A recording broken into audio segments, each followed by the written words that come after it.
রাজেন্দ্রনাথ নামে এক ব্রাহ্মণ পুত্র দুঃখে কৌশিকী নদীতে ঝাঁপ দেন।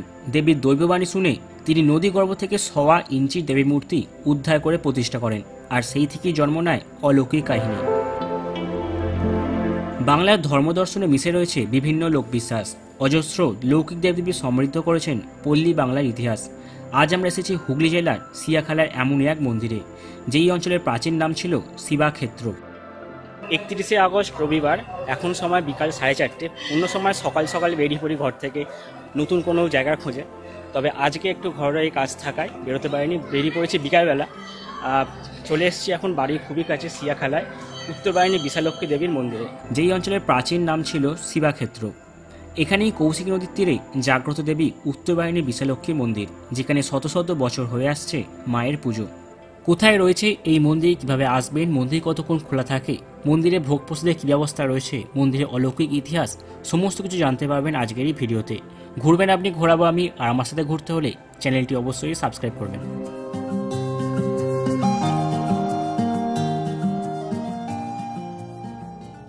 হুগলি জেলার সিয়াখালা, আগের নাম ছিল শিবাক্ষেত্র। এখানেই রয়েছে জাগ্রত মন্দিরটি। 500 বছর ধরে পূজিতা হচ্ছেন দেবী উত্তরবাহিনী বিশালাক্ষী। এই মন্দিরে আসতে চাইলে হাওড়া থেকে ট্রেনে নামতে হবে বারুইপাড়া স্টেশনে, এবং সেখান থেকে অটোর মাধ্যমে সহজেই পৌঁছে যাবেন সিয়াখালা উত্তরবাহিনী মার মন্দিরে।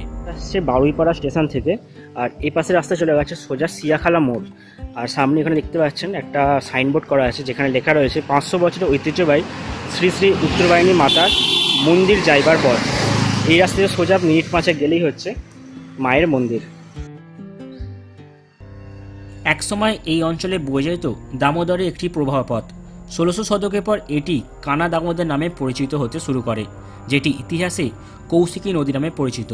তবে আজ সেই নদীর অস্তিত্ব নেই, থেকে গেছে কেবল দিঘি আর পুকুর।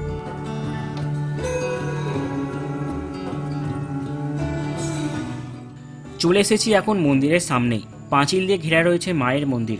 চলুন প্রবেশ করি মন্দির চত্বরে।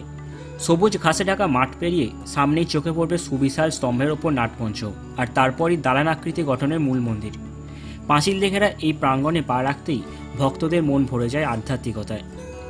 চলুন আগের মায়ের দর্শন করে আসি, এরপর ধীরে ধীরে জেনে নেব মায়ের প্রতিষ্ঠার কথা ও মন্দিরের ইতিহাস। মন্দিরের গর্ভগৃহে বিরাজ করছেন 7 ফুট উচ্চতার পাথরে নির্মিত উত্তরবাহিনী বিশালাক্ষী দেবী। ত্রিনেত্রের অধিকারিণী দেবী দ্বিভুজা, ডানাতে খড়গ এবং বাম হাতে রুধির পাত্র নিয়ে বিরাজমান তিনি। একদা দেবীর সঙ্গে মরার খুলিও রাখা হতো। উত্তরবাহিনী দেবীর বাম পায়ে রয়েছে নীল বর্ণের বটুক ভৈরবের মাথার ওপর, আর অন্য পা রয়েছে সাহিত্য মহাকাল শিবের বুকে। মহাকাল শিবের নাভি দেশে একটি অসুরের মাথা ও গলার কাছে 2টি সাপের মূর্তি। আগে দেবী মূর্তি মাটির থাকলেও এখন পাথরের মূর্তিতে পূজিত হন দেবী। বাংলার আর কোনো লৌকিক দেবতার বা দেবীর এত বড় পাথরের মূর্তি কিন্তু সচরাচর দেখা যায় না।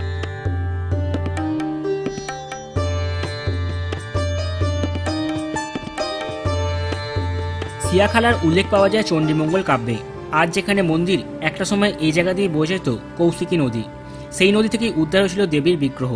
এই নদী এখন এখানে ছোট বড় পুকুর ও দিঘি হয়ে অতীতে সাক্ষ্য দিচ্ছে।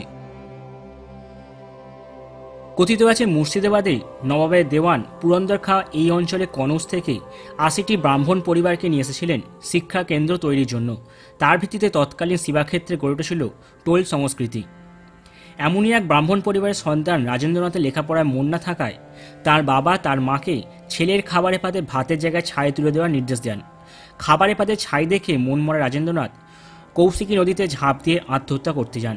কথিত আছে সেই সময় তিনি দেবী উত্তরবাহিনী বিশালাক্ষীর দৈববাণী শুনতে পান, সাথে দেবী তাঁকে নদীগর্ভ থেকে উদ্ধার করে প্রতিষ্ঠারও নির্দেশ দেন। সেই মতো রাজেন্দ্রনাথ নদীগর্ভ থেকে 1.25 ইঞ্চি দেবী মূর্তি উদ্ধার করেন। মূর্তিটিকে জল থেকে তুলে নিয়ে নদী তীরে শ্মশান ক্ষেত্রে একটি পর্ণ কুটির প্রতিষ্ঠা করেন। এরপরই নাকি রাজেন্দ্রনাথের মধ্যে এক অলৌকিক ক্ষমতা দেখা দেয়।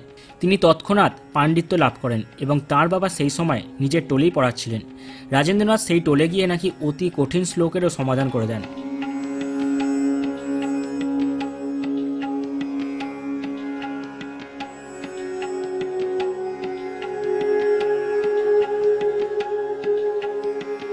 আনুমানিক 307 বছর আগে বর্ধমানের মহারাজা তিলকচাঁদ মোহতাব এই অঞ্চলে দেবীর মন্দির রক্ষণাবেক্ষণের জন্য অনেক ভূসম্পত্তি দান করেন।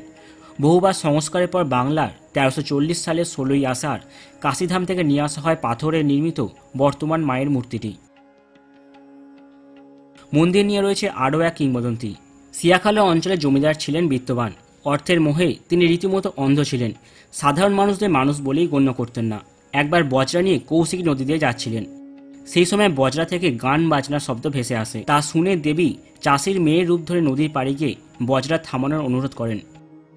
কিন্তু জমিদার সেই অনুরোধে কর্ণপাত না করায় ক্ষুব্ধ হন দেবী, আর তিনি উত্তরমুখী হয়ে যান। সেই থেকে এই মন্দিরে উত্তরমুখী দেবীরই আরাধনা চলে।